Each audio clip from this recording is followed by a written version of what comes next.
USA fits into the international policy discussion, and we have two really great speakers.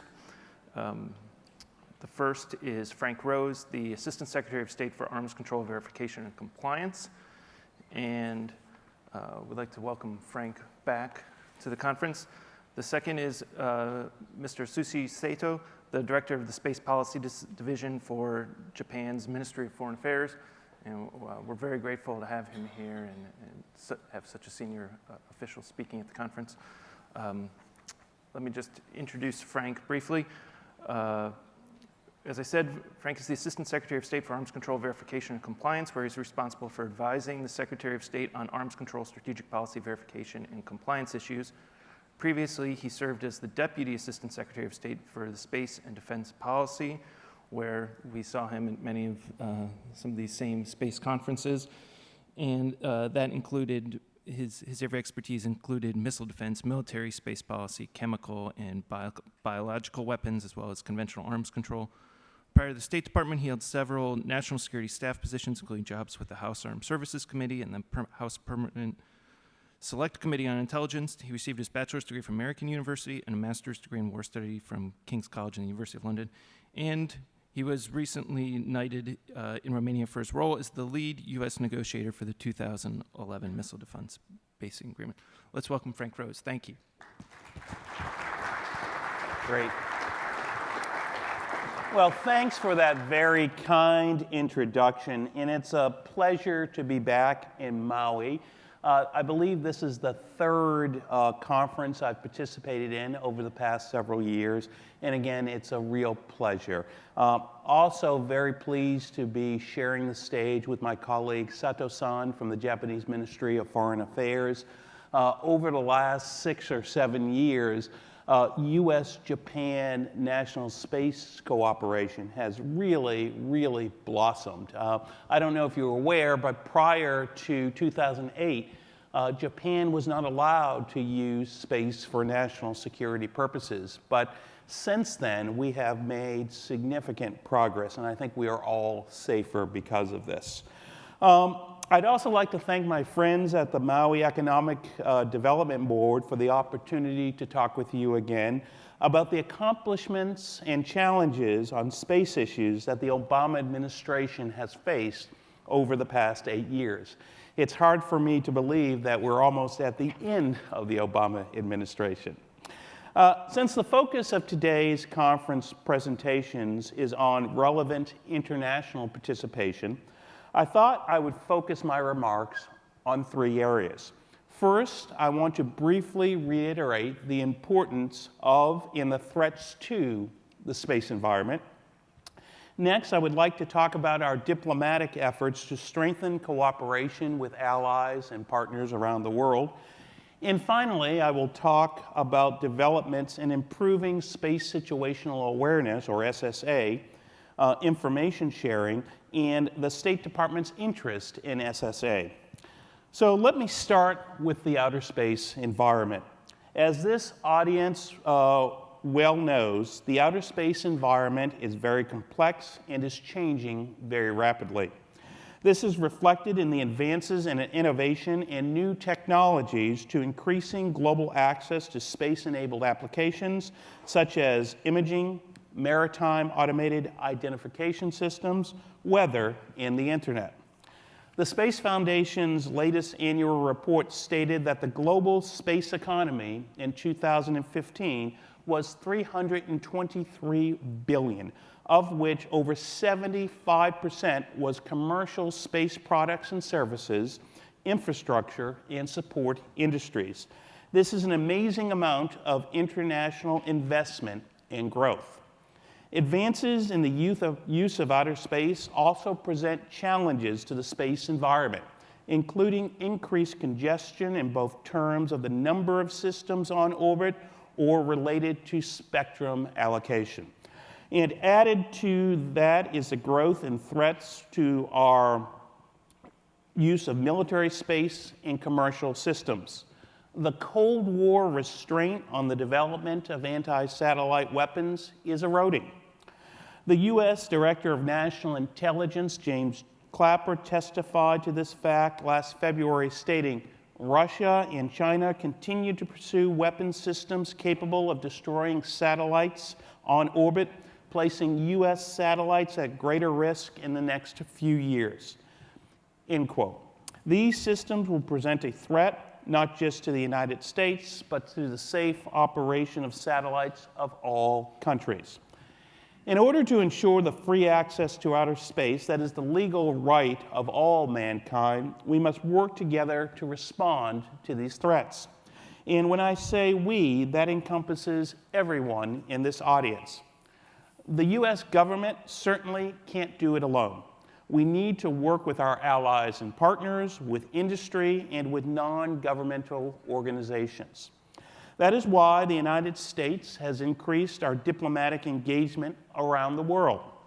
Our goal is to ensure the long-term sustainability, stability, safety, and security of the outer space environment.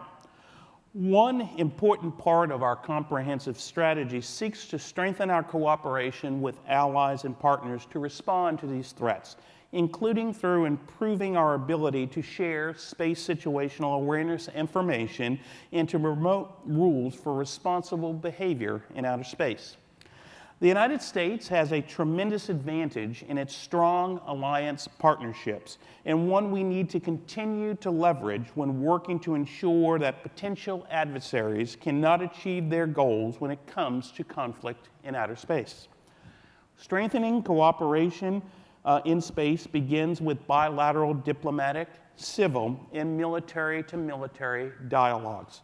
To date, the State Department has established formal space security dialogues with 15 nations, such as our traditional allies like the United Kingdom, Japan, and the Republic of Korea, and also with other spacefaring nations like India and the United Arab Emirates. These dialogues are an important opportunity to have a productive exchange of ideas on ways to work more closely together. They allow us to have a common understanding regarding threats and the way to address those threats. We are able to talk about changes in national policies, legislation, and regulation. This is also where we expand our bilateral cooperation in space situational awareness or maritime domain awareness or global navigation satellite systems. And we also use it to review efforts to create guidelines on norms in fora such as the United Nations Committee on the Peaceful Uses of Outer Space, or UN COPUOS. Let me take a moment here to talk about our engagements with China.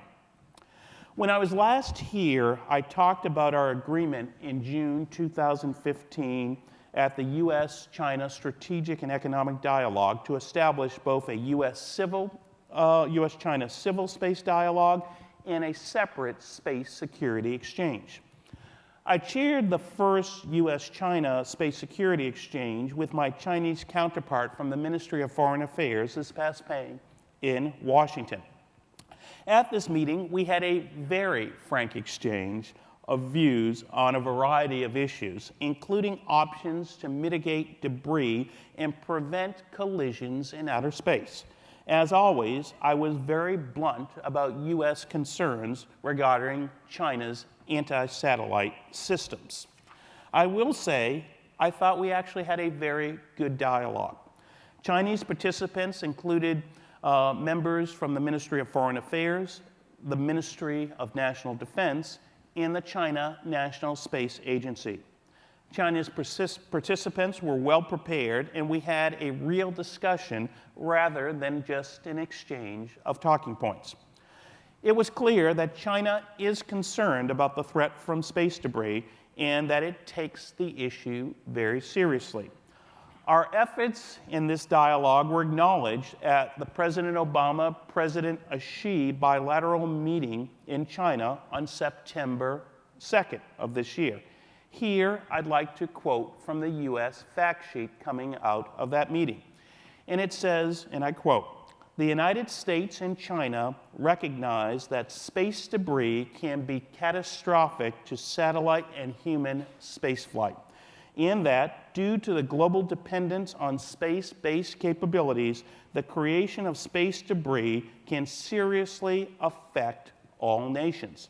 Therefore, the United States and China committed to intensify cooperation to address the common challenge of the creation of space debris and to promote cooperation on this issue in the international community, end quote. Given the importance of dialogue with China on these issues, we have agreed to hold a second space security exchange this year. Turning now to improving space situational awareness sharing, I think all in this room agree that this data is fundamental to both maintaining the outer space environment, but also for preventing miscalculations in space. To put it simply, we are trying to shine a light into the darkness of space by providing greater situational awareness for all space operators. Our Joint Space Operations Center provides a global public good by helping warn of potential collisions.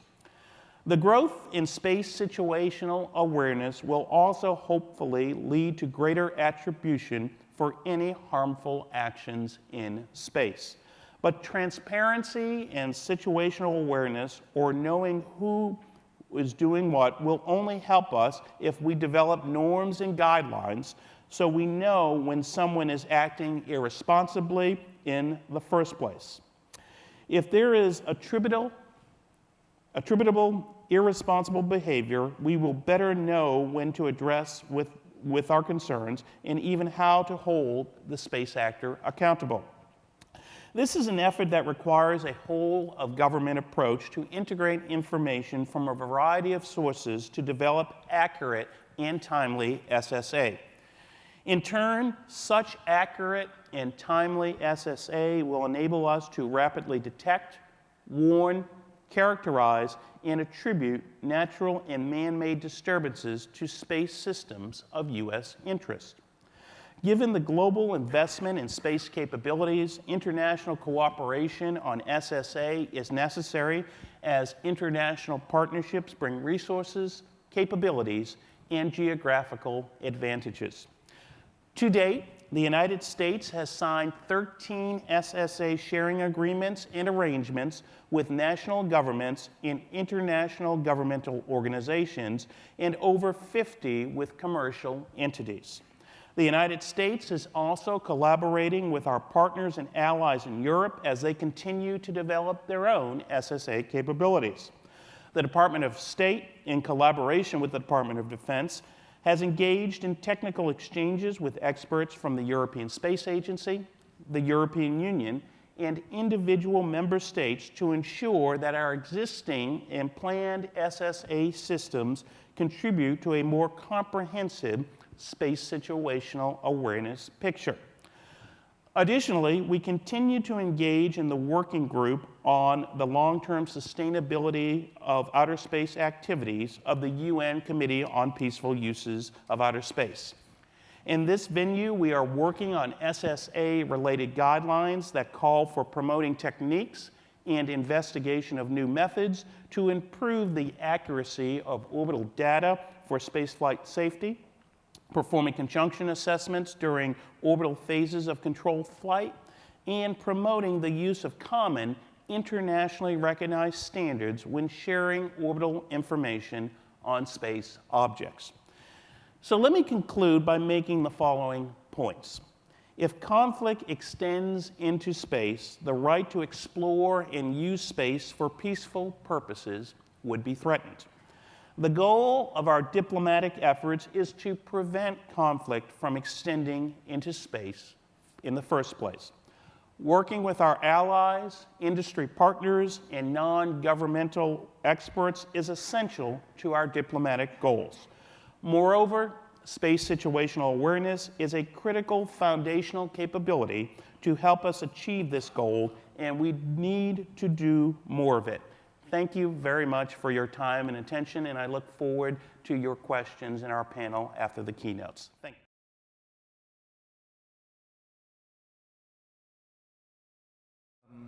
Next, we have Mr. Atsushi Saito. He's the director of the Space Policy Division for Japan's Ministry of Foreign Affairs. He joined the ministry in 1997 After graduating from Keio University with a master's degree in economics, his overseas posts include jobs as the first secretary and counselor for the Embassy of Japan in Indonesia and the first secretary for the permanent mission of Japan to the International Organization in Geneva. Previously, he served as the senior deputy director and senior policy coordinator in the Foreign Policy Bureau's Policy Coordination Division. Thank you. Hello, good morning, everyone. Thank you very much for kind introduction. Yes, my name is Atsushi Saito. I'm Director of Space Policy Division of the Ministry of Foreign Affairs of Japan. And first of all, I'd like to express my sincere gratitude to Ms. Skok, President of Maui Economic Development Board, for inviting me to this AMOS Conference. It's very unique and important forum focusing on SSA. It's my first time to come to Maui and also first time to participate in this conference. I'm happy to enjoy to be here with you. And also I have the honor to be here with Mr. Frank Gruss, Assistant Secretary of State, and also thank you for the moderator, Mr. Michael Gruss. And at this time, I would like to express our space policy, including SSA, in this session. Anyhow, as Mr. Ross mentioned, Japan changes our space policy based on the basic plan of space policy in 2008 under the Abe administration, including the space security aspect. But at this stage, I'd like to begin with to review Japan's effort towards the development of the utilization of outer space. Please turn to the next page. Japan's priority of outer space utilization has been always peaceful development of science and technology. Well, actually, Japan's space activity began a little behind from the United States and the former Soviet Union.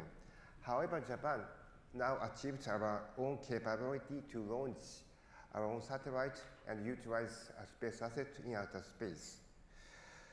And also, we accumulated so many experiences to conduct a launch and control satellite, and also plays an important role for the Earth observation, such as the climate change and the weather forecasting.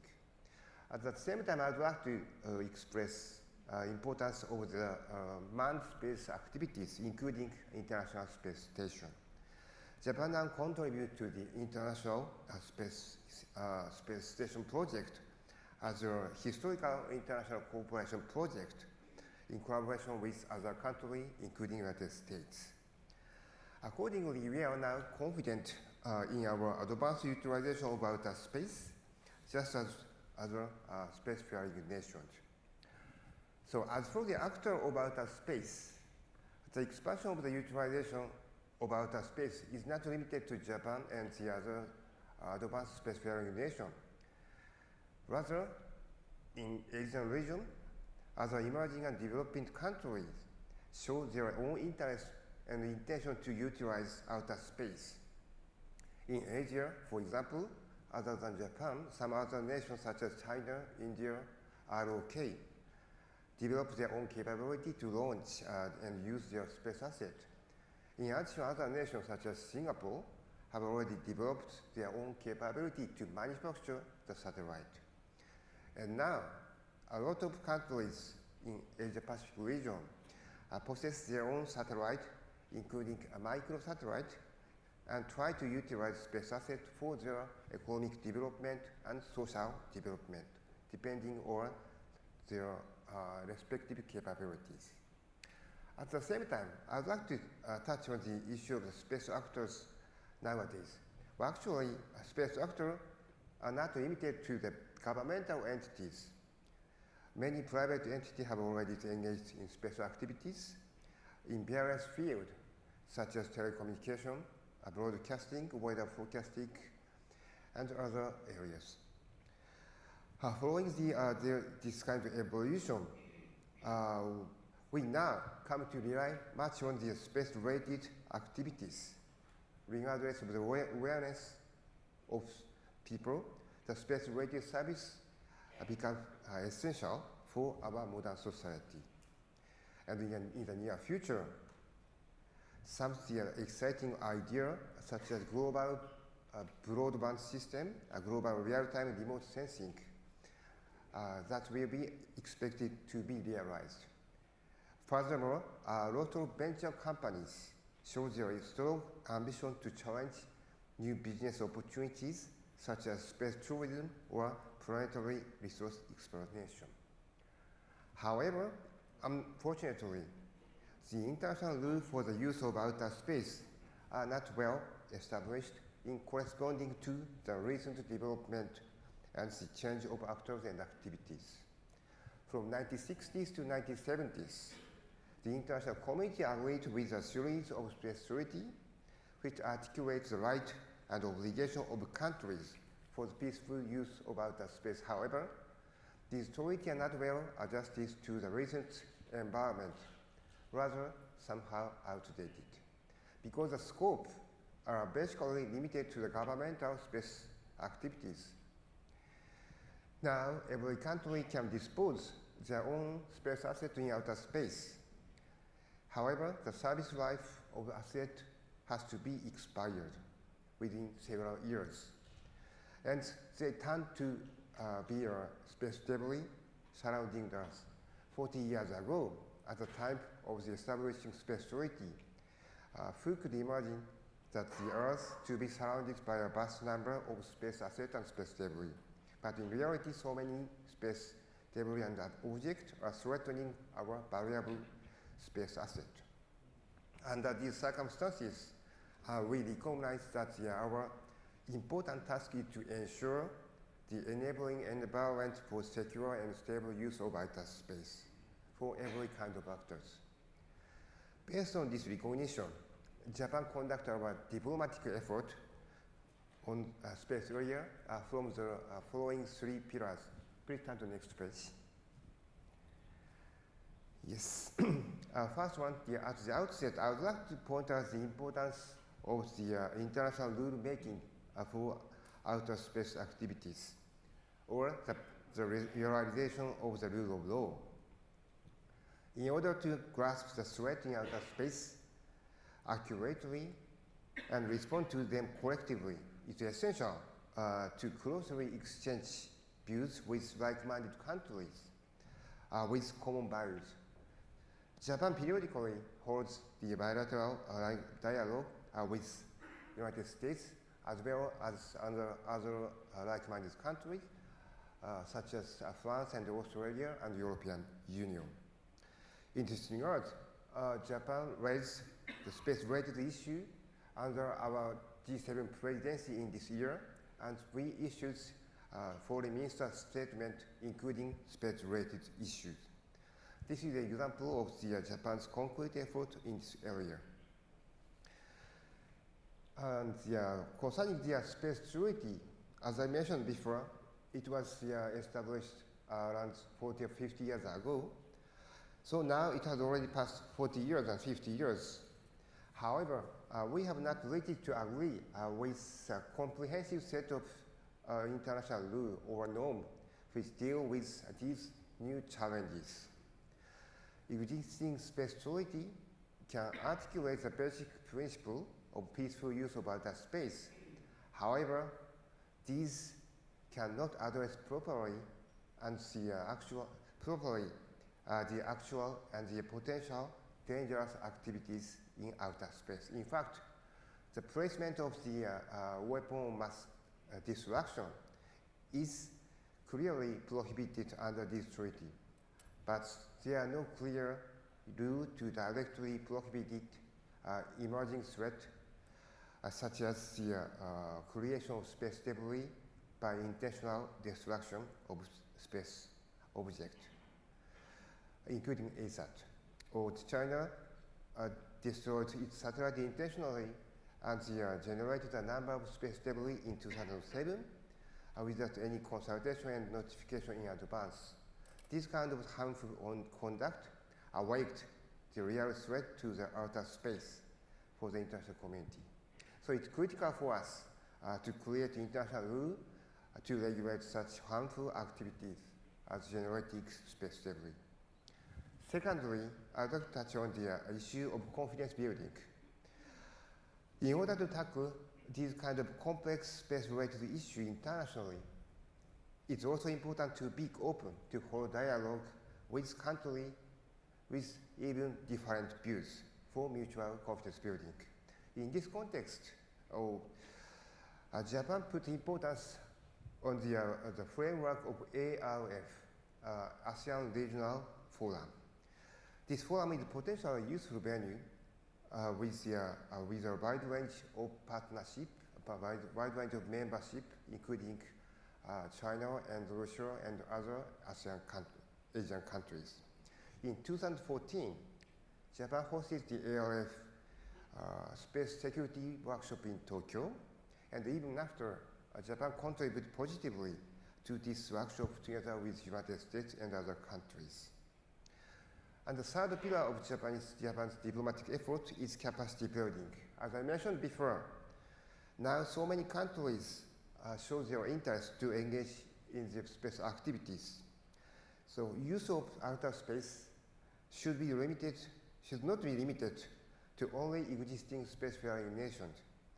Rather, outer space should be open to peaceful use of every country.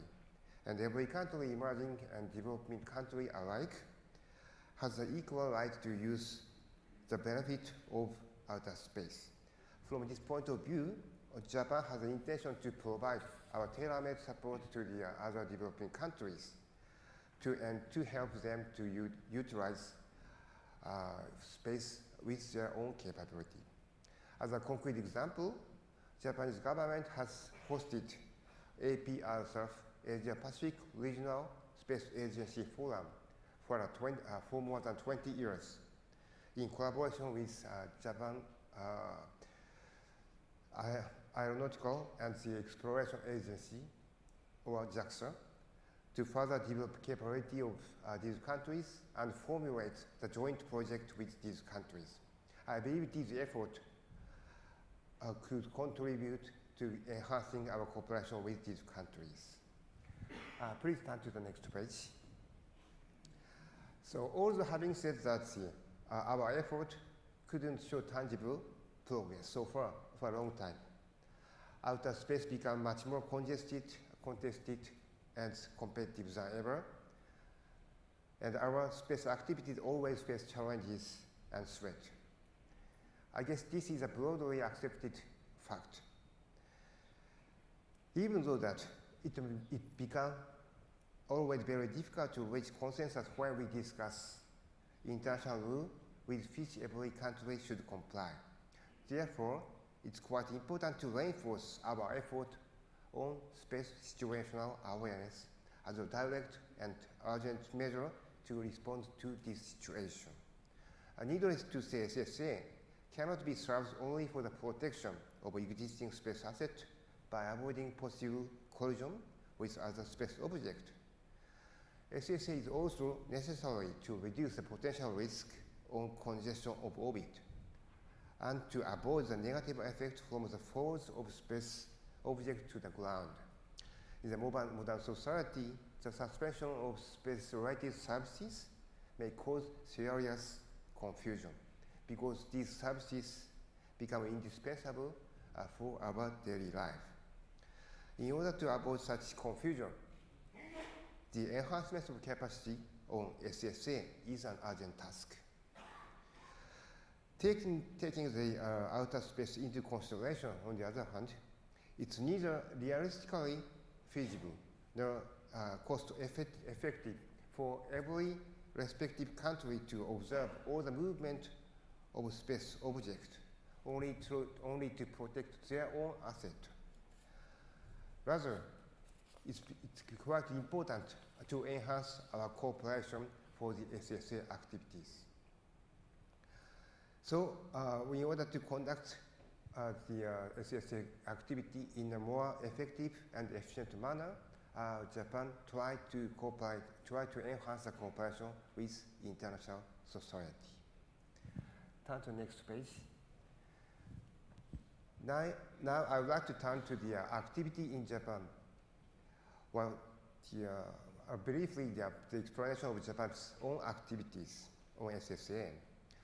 In Japan, JAXA started studies on space debris observation by telescope in 1989 and began its observation in 1991. And also, Japan Space Forum started its observation by telescope in 2002, followed by radar observation 2004. Turning to the fact, as I mentioned, some countries conducted some harmful activity in outer space. This kind of activity raised international awareness, including Japan, with regard to the real threat on outer space. So under these circumstances, the cooperation with the United States has become the most powerful driver to develop understanding on the importance of SSA in Japan. At that time, around 2008, Japan had already agreed with the United States to strengthen our cooperation in terms of space activity. And at the US-Japan Summit meeting in 2009 and the Japan-US 2+2 meeting in 2011, we consecutively dealt with the space issue, especially strengthening cooperation, and tried to seek clarification of concrete cooperation. And we decided to promote cooperation on SSA area finally, and concluded the exchange of notes concerning space situational awareness services and information sharing in 2013 between Japan and United States. So we now promote our cooperative activity on SSA as a priority area of cooperation. However, our initial cooperation in this area was premature and unilateral, depending on the advanced US capability. Although Japan already received the information provided from the United States at that time, but from 2014, Japan also started to provide the US with our own information, following the discussion of Japan-US Comprehensive Space Dialogue at that year. And based on this development, we now consider the way for further cooperation in both directions. Considering Japan the SSA, we have two facilities. One is a Bisei Space Cloud Center with 2 telescopes, and one is a Kamisawa Space Cloud Center with phase array radar, both located in Okayama Prefecture, western part of Japan. Using observation data from these facilities, JAXA is now conducting the conjunction assessment for JAXA satellite and also the re-entry analysis. However, current situation is not far from satisfactory level to conduct SSA.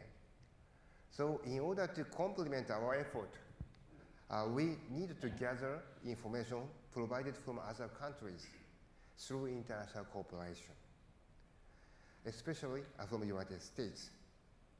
In addition to Japanese observation data, with the information provided from United States, Japan now improved the accuracy and efficiency of our SSA activities. As a concrete example, from April 2015 to March 2013, JAXA could recognize the significant collision risk of JAXA satellite based on the various data and examination of the need for debris avoidance maneuver on 26 cases, among which on 5 cases, JAXA finally conducted the operation to avoid possible collision. That is the achievement from the cooperation between Japan and the United States. So now I would like to move to the future direction between Japan and the United States and the international cooperation. Please turn to the next page. Under these circumstances, Japan will continue its effort to deal with this issue, space issue, in peaceful manner, and finally lead to realize the rule of law in outer space. This is the utmost important goal for Japan. On the other hand, in order to address the emerging threat, including space debris. Japan is fully aware of the importance to strengthen our own capability, including SSA operation. Meanwhile, information sharing in the international community is a key element. It is worthwhile to share and raise awareness to solve the challenge together with other countries. Japan acknowledges the importance of proactive participation in bilateral and multilateral dialogue, and also the necessity to consider a wide range of cooperation issues. So Japan also tried to strengthen international cooperation in this area. So to conclude my speech, I would like to again reiterate the importance on US-Japan cooperation. I believe that there are no doubt that the US is the most capable country to conduct their own space activities. And the US is Japan's most important ally in so many areas, especially in terms of national security. So in the field of space as well, especially SSA, it is utmost important for Japan to continue to strengthen our own capability and also solidify US-Japan cooperation. This strong tie between US and Japan will further contribute to the international peace and security as a whole. Finally, I hope this symposium will lead to a tangible cooperation between our two countries and to contribute to build the much more strong relationship in the space security area. Thank you very much for your kind attention.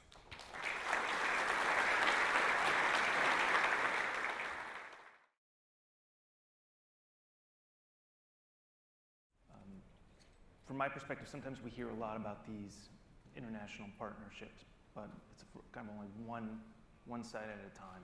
So just to briefly recap, what I wanted to ask about is, what are some of the tangible effects, the kind of the give and take that you guys see from these agreements and how they play into this? Great. Well, thanks for that question, because, sometime those of us in the U.S. government who promote international cooperation, we're accused of promoting international cooperation for the sake of promoting international cooperation. But SSA is one of those areas that is a force multiplier for the United States. For example, and Sato-san talked about this in his presentation, it's very clear, and as people in this room know, the United States has the best space situational awareness network in the world. However, we improve our own capabilities by tapping into capabilities from our friends and partners. And as we evolve our cooperation, especially move to this new two-way approach to sharing information like we have done with Japan, that dramatically improves our own capabilities. So this is not just talk about international cooperation.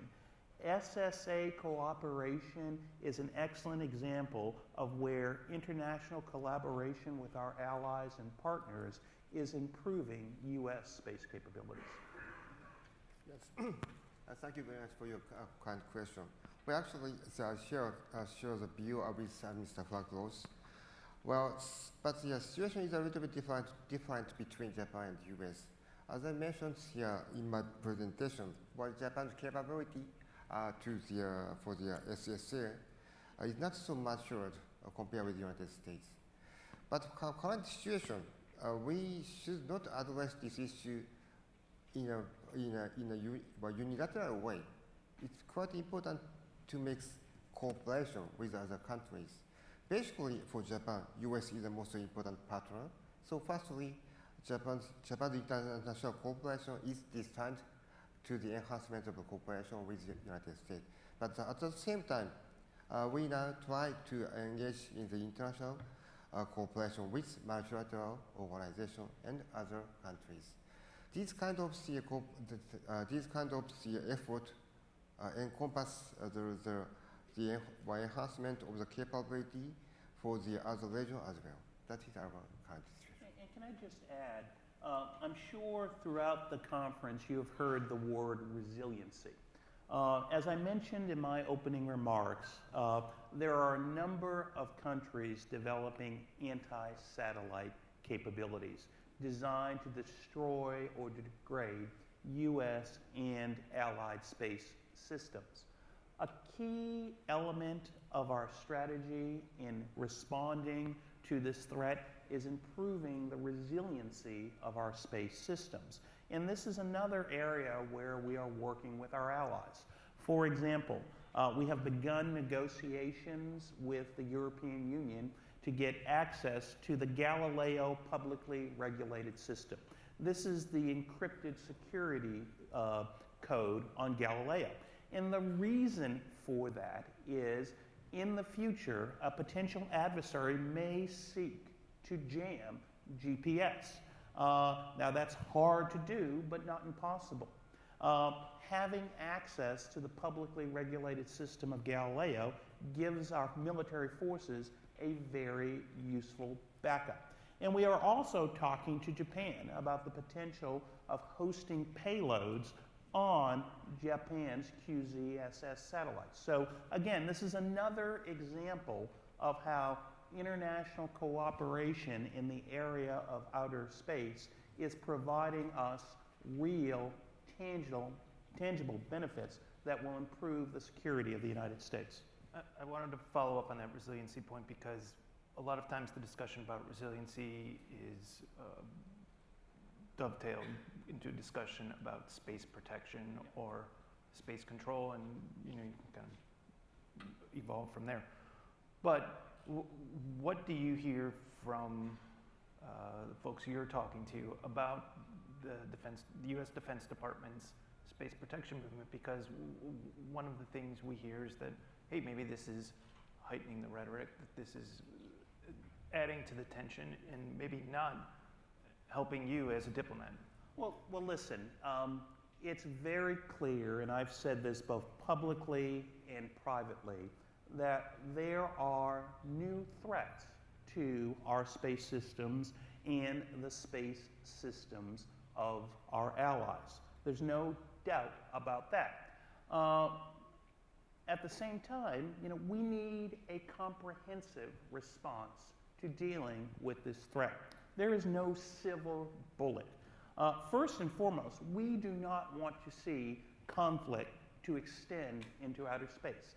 It's not in anyone's interest. A point I make quite often, and many of you have probably heard me make this point before, that in the Cold War, both the US and the Soviet Union both developed and deployed limited numbers of anti-satellite capabilities. But neither side moved forward with large-scale deployment of these capabilities for a couple of reasons. One, the close link between nuclear command and control and space systems. And secondly, the potential damage that ASAT weapons could do to the space environment. Many of you know both the United States and the Soviet Union tested nuclear weapons in outer space. Seemed like a good idea at the time. But when we tested nuclear weapons in outer space, we damaged and destroyed a number of our own satellites. And that was one of the reasons why we signed the Limited Test Ban Treaty in 1963. So despite the fact that, again, there were limited deployments of these capabilities, a certain amount of strategic restraint was exercised. So in our engagements, especially with the Chinese, we have made it clear that we want to promote strategic restraint where we can. However, we've also made it very clear to China, Russia, and other potential adversaries that the United States will defend ourselves and our friends and allies from outer space. Now, we don't want to go there. We believe we have a mutual interest in maintaining the long-term sustainability of the space environment, but it's also very clear that many countries view space as an asymmetric vulnerability of the United States and our allies, and we are taking steps necessary to protect our systems. However, what I would say is we have not given up on the issue of rules of the road and norms of behavior. That's a key element because, again, at the end of the day, and if you talk to the senior military leadership of the United States, especially General Hyten, hopefully soon to be the new STRATCOM commander, should he be confirmed? I think that may have happened this morning. Oh, fantastic. But he says we don't want conflict to expend in outer space. But if we have to go there, be assured we will protect the United States and our allies from those threats. And does Japan kind of feel the same way about the space protection discussion? Yes, well, actually, but yeah, well, in case of Japan, the situation is a little bit different, maybe. Well, as you may know, the security environment of the East Asian region become much more severe than ever. Well, actually, current under the administration, we try to address the security issue as a whole. And the space is one of the most important area to address. So, because our administration changed the traditional Japanese space policy drastically. Well, actually, until 2008, we don't have any kind of space-related law domestically. And at the 2008, we established the Japan Basic Space Law. After that, we tried to continue to consider the way forward. And in 2014, we finally adopted a new space basic policy. Under this policy, we clearly mentioned the importance of security in the outer space. So that's why we are now enhance the cooperation in the security area of space asset. Because our space asset is already very vulnerable, and we will not protect our asset by our own effort. That's why we are now trying to cooperate with other countries. And can I just add to the point that Saito-san made, is that 2008 Basic Space Law in Japan was a real watershed. Prior to the passage of that law, Japan was not allowed to use space for national security purposes. Since the change in that law, I would argue that space has become a central element of the U.S.-Japan alliance. And I would also note that space is critical to ensuring that the alliance is viable and effective in the 21st century security environment. And because the threats we face are very different than the threats we faced in the past, number one. And number two, our potential adversaries see space as an asymmetric vulnerability. And therefore, it's important that we work together extremely closely to close the gaps. Both of you talked about this relationship evolving, and that's something that's happening with, I think, more than a dozen countries. When you use that word evolve, what does it evolve to? And specifically, I wanted to add, what are you hearing about the appetite for space fence data, and what can you tell international partners about, hey, how much of this data will be available? Well, let me start and use Japan as a case study, because I think it's an excellent case study of what is possible. As I mentioned, up until 2008, we could not work together on national security space issues. But in 2010, and I consider myself the father of the U.S.-Japan national security space cooperation, we established for the first time the U.S.-Japan space security dialogue. Now, in that dialogue, we have done a number of things. First and foremost, we exchange information on the threats. Prior to 2010, we never had exchanges on the threats to space security. And having a common view and understanding of the threat is very important to just about everything else we do. Secondly, we have used it as a forum to coordinate on many of these multilateral diplomatic initiatives, such as UN COPUOS, the European Union's previous effort to develop an international code of conduct, the ASEAN Regional Forum. So it has been a fantastic facilitator of multilateral cooperation. And then finally, though this is primarily the responsibility of my colleagues at the Department of Defense, we are working on hard, practical cooperation, such as in 2012, we signed the Space Situational Awareness Agreement. Secondly, we also are beginning this discussion on the possibility of hosted payloads on QZSS. Furthermore, last year when we updated the US-Japan Defense Cooperation Guidelines, space played a very critical role. The prior guidelines, which were concluded in 1997, said absolutely nothing on outer space.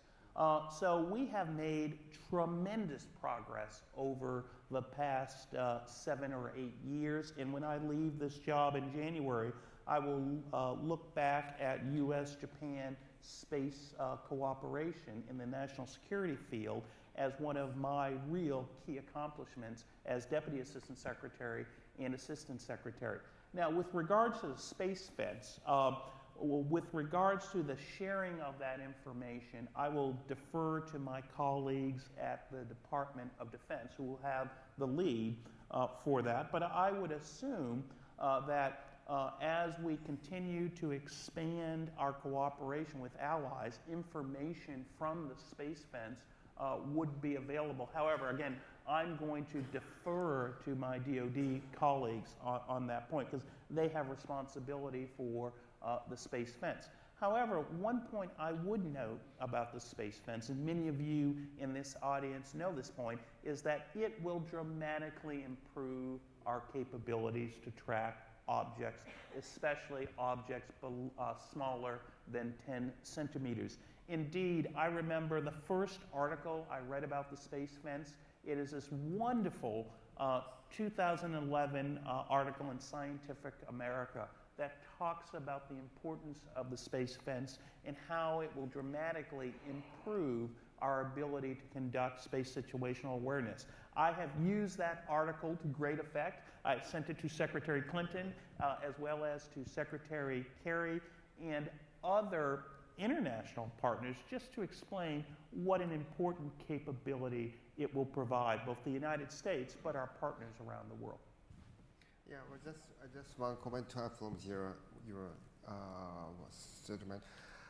Yes, you mentioned about the revision of the Japan-US defense cooperation in last year. Well, as we also recognize this is a very important cornerstone to change our cooperation in space area. Well, actually, in case of SSA as well, after the revision of Japan-US defense cooperation guideline, well, in case of Japan, Ministry of Defense, MOD, tried to engage much more positively in the area of SSA actually. And under the new space basic plan of Japan, we will construct our own SSA framework in the middle of 2020. Well, it takes around 10 years, but we start to give the picture for the future SSA framework of Japan. So now, not limited to the Ministry of Foreign Affairs, but also other ministries such as MOD is now taking a lead to establish our own SSA facility framework in collaboration with the U.S. Department of Defense. I wanted to turn back to China. You mentioned maybe a second meeting later this year. What's a best case scenario? What are you hoping to accomplish through that conversation? No, good question. I mean, if you ask me, one of the biggest security challenges that we face in the 21st century is managing the strategic relationship with China. As Assistant Secretary, it has been one of my #1 priorities. Indeed, I have been to China, I think, 7 times in the last 18 months. And the idea behind the engagements that we are focused on is this. China has been involved in very, very serious behavior in outer space that is concern of the United States, Japan, and our other allies. We have been trying to do two things with China. First, make it very clear to them that we have a mutual interest in not creating debris in outer space. Debris is in no one's interest. It makes it more difficult for all nations, including China, to operate in outer space. Indeed, after 2007, when the Chinese conducted their ASAT test against one of their own satellites, thousands of pieces of debris remain in outer space. And that debris represents a threat to the space systems of all nations. JSPOC has provided thousands of notifications to China when pieces of debris from their 2007 ASAT test have come close to their old satellites. So we are continuing to engage them to try to point them in the right direction with regards to debris generating events. And what I would say is we have made significant progress. Are we where I would like us to be? The answer is no. But if you asked me 5 years ago whether the United States and China would introduce or release fact sheets on the challenge of space debris at the presidential level, I would have said, you're smoking something. But that's exactly what we did. And I would say, and as I mentioned in my opening remarks, usually with many of these US-China engagements, they're merely an exchange of talking points. But as I said in my remarks, at the China Space Exchange that we had in May, it was a very robust discussion. I told my Chinese colleague, I'm going to put my talking points aside, and I want to have a real engagement with you. He put his talking points aside, and we had a real back and forth. So I think there is real progress, and we're going to look to where we can find areas of common ground with the Chinese. But at the same time, we will make it very clear to China is that while we don't seek conflict in outer space, while it is not in our interest to have conflict extend into outer space, especially debris-generating events in particular, we will have the necessary capabilities in space to withstand attack and operate in a degraded environment. Great. Well, I could go on for another hour, but we're out of time. And let's thank both gentlemen for speaking this morning. Great conversation. Thank you so much.